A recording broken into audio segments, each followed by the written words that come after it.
American poet Ralph Waldo Emerson. Ralph Waldo Emerson was born on May 25th, 1803 in Boston, Massachusetts.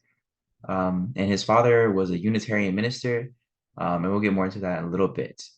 He died on April 27th, 1882 in Concord, Massachusetts, which was he went back there to be in his ancestral home. He's a poet, an essayist, and a philosopher, and he was the first major person to spread classical Middle Eastern and Asian works.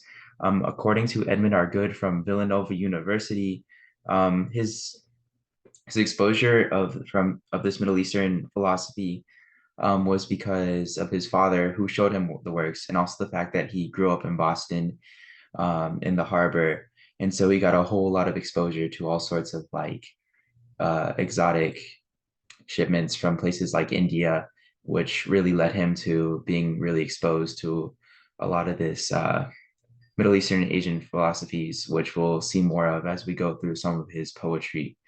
Um, he was also a major part in the Transcendentalist movement, which really focused on nature and kind of being your own, like individualism and stuff like that. So Emerson brought America to a new national identity based on self-reliance. Um, According to Joe Webb, his skepticism and the development of his transcendental spirituality led to him becoming a modern-day icon of American individualism. And as already said, he spread Eastern philosophies previously unknown to American culture. So we have them now, or had them then in America, and they're still there. Back to the self-reliance point, a big thing that we're not really going to talk a ton about in this, because it's an essay, was his whole essay, Self-Reliance. And this essay was a really, really big deal, and everyone knew about it. And he was basically saying that we kind of have to be our own people and rely on ourselves and not really seek help from other people. Yeah. So Emerson kind of struggled in his religion. So here we have a graph of how Christian he was in his lifetime. So we can see in the 1800s, around his birth, he was pretty Christian because, well, he was raised in a Christian household with his father being a Unitarian minister. And then he went to Harvard at the age of 14, and he kind of didn't focus so much on his faith, and he got really obsessed with all the Asian and Middle Eastern philosophies. This can be seen in some of his poetry. For example, like Brahma, which preaches about eternal oneness of the cosmos by invoking the Hindu god Brahma. There's another poem called Sati, and this one focuses on the life of a philosopher, a Middle Eastern philosopher going about his life. So then, around the 1821, he really focused up on becoming a minister, and so his Christianity went from about 50% to a full 100%. And then from there, it kind of plummeted. And this can really be seen in some of his poems where he's really critical of Christianity in a lot of senses. So it drops. And this is when his son and his wife die. And then his Christianity just keeps going all the way down, all the way to about zero, where he really doesn't like it at all. So here's some key moments in Emerson's life that led to the development in his poems. So first, yeah, as I already mentioned, in 1803, he was born, and his father was a Unitarian minister, which not only gave him the Christian background that we can see in a lot of his poetry, which we'll get into, and it also gave him access to the Eastern world, at a really young age, exposing him to all the different philosophies from the Middle East and Asia. Then in 1817, he develops an obsession with the Eastern world. This is when he went to Harvard at the age of 14. In his free time, he just really, really studied up on all sorts of philosophy and stuff from Asia and the Middle East. Yeah, then as I already talked about, in 1821, he just completely loses interest. He focuses up like more on a different thing and decides to become a Unitarian minister. And then his wife dies in 1831 and he loses his faith. He said that he didn't really believe that Jesus was present in like the mass. So he resigns from being a minister and devotes his life to poetry instead. So, some common themes in Emerson's poetry, we got nature, Christianity, loss slash fate, and Eastern religion and philosophy. So, his poem, The Rhodora, focuses, or it's basically tells the story of like a flower, right? And it talks about beauty existing for the sake of like being, like it's only there because of his beauty, and that's why it's okay to be there. Now onto the Christianity. Um, in his poem Threnody, which is about the loss of his son, and this poem's kind of a really big deal. But throughout the whole thing, he kind of makes a whole lot of references to Christianity. We'll get more into that later. I have a whole slide dedicated to it. So yeah, we'll get into that. Loss and fate. Again, Threnody is about the loss of his son and how it really affected him. And then going on to Fate, Days is a really interesting poem because it talks about like the passing of time. Um, and so in the poem, he's kind of critical of those who live the life only to like seek pleasure. And he talks about, or yeah, and then Eastern religion and philosophy. We already talked about Brahma, um, how it preaches eternal oneness by invoking the Hindu god Brahma. And then Sadi, how it's like telling the story of the philosopher Sadi. All right. So Threnody. Threnody, the word itself means poem of mourning. And so this is Emerson's response to the loss of his son. So Emerson had previously insisted to this poem that he was immune to loss, saying that he felt strangely happy after the death of his wife. Um, Emerson experienced a melancholic impasse after his son Waldo's death, uh, acknowledged most memorably in his observation that he had no experiences nor progress to reconcile him from the calamity of his son's death. So yeah, so this poem is basically his response to when his son died and how it was like it really affected him when like the previous loss. Mary Chapman from or a professor of English at the University of British Columbia. She talked about how, like, previously, after he lost both of his brothers and his wife, it didn't really like affect him. But for whatever reason, because he felt closer to his son, um, he felt like more distinctly sad and affected by that loss versus any other loss. Um, so, Threnody, this is the poem that I chose to be exemplary of Emerson. So Emerson's Threnody is like different in many ways from the rest of his poems, but it also gives us a really good example of how he writes and a lot of characteristics that are unique to his form of poetry.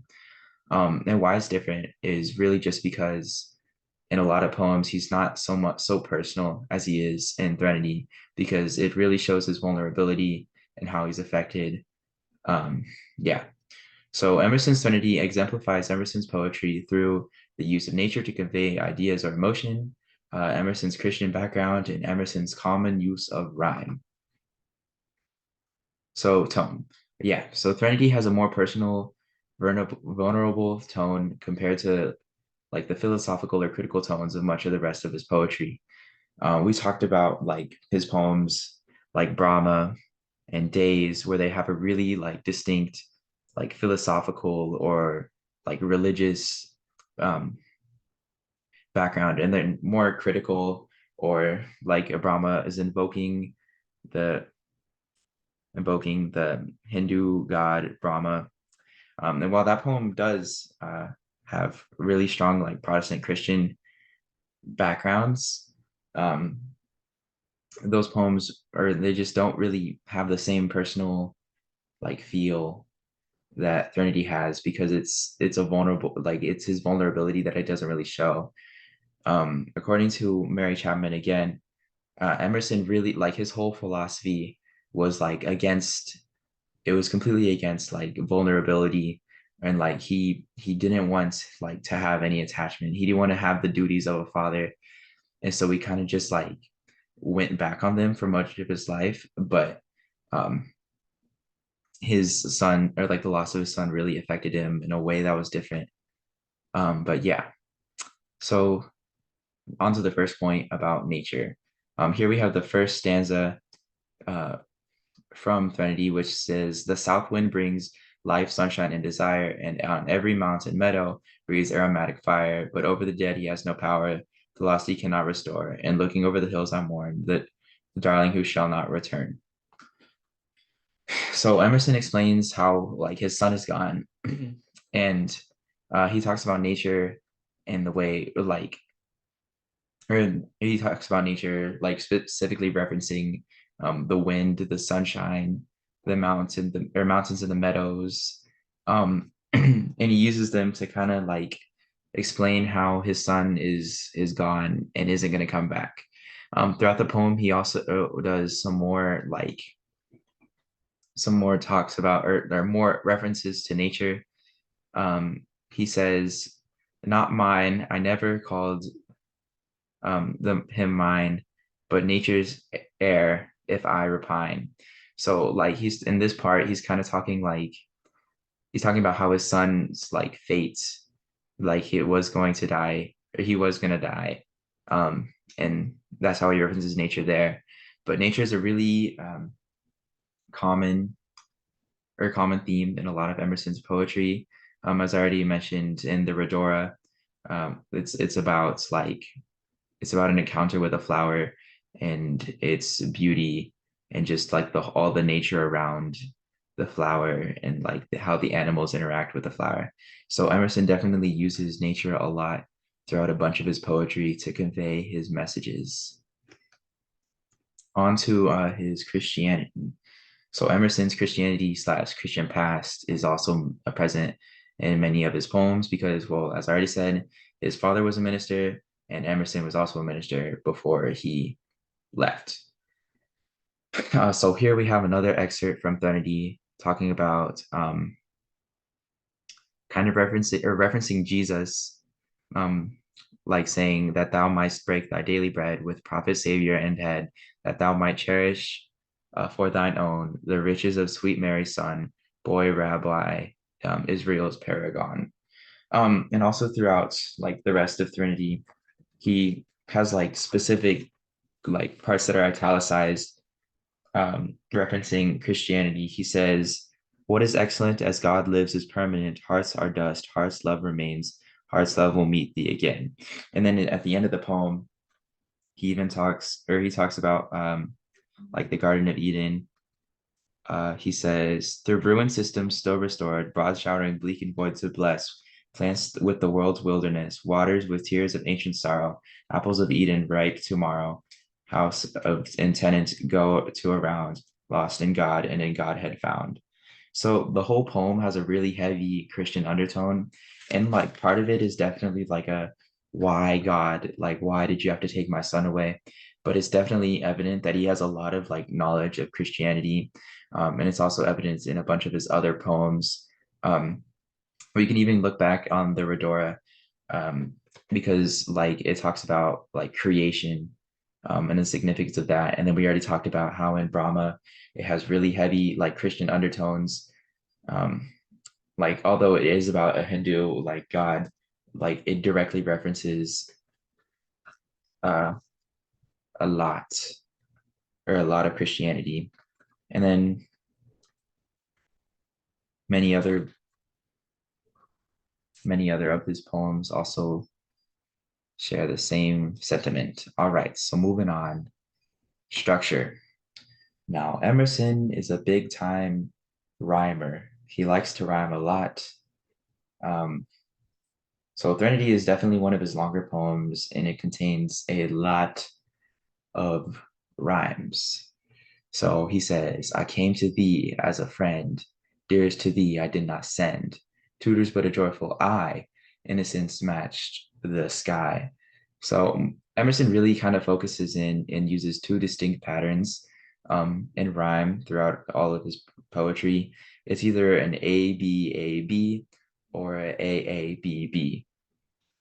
Um, so another example of the A B would be in Emerson's poem The Apology, where in the first stanza he says, um, "Think me not unkind and rude, that I walk alone in grove and glen. I go to the God of the wood to fetch his own word to men." So glen and men being the B, and rude and wood being the A, kinda. Um, yeah, and that's just flipping to a random page in all of his book or in his all of his poems. You can see um, rhymes like that. And then with the AABB, we have some more examples in Sadi and the Rhodora. So in Sadi goes trees and groves, kine and droves. In ocean sport the scaly herds, wedge-like cleave the air, the birds. In May when sea winds appear, and then in the Rhodora, he goes, in May when sea winds pierced our solitudes, I found the fresh Rhodora in the woods, spreading its leafless blooms to a damp nook, to please the desert and sluggish brook. And these are just excerpts from the poems because a lot of these poems are really long. So it's kind of pointless to putting them all just to show that there's definitely rhymes in them. And yeah, so that's all I have about Ralph Waldo Emerson. I think that he was a really significant um, poet because a lot of like his thoughts on philosophy and a lot of his like criticisms about Christianity or like normal like perceptions of culture and philosophy and how he rejected certain things like fatherhood, but how he still showed his vulnerabilities, um, specifically in Threnody, which I think is a really important poem of his because of all the like because it's like well not only is it really like significant to him because it really shows us who he really was, but also because that poem has many of the features that we can see in all sorts of Emerson's poems.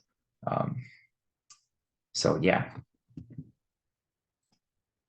here are my sources. Wait one sec.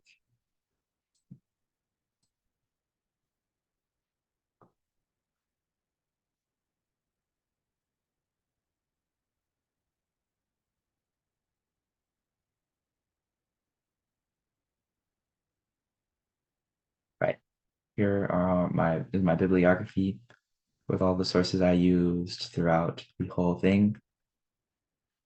Yeah.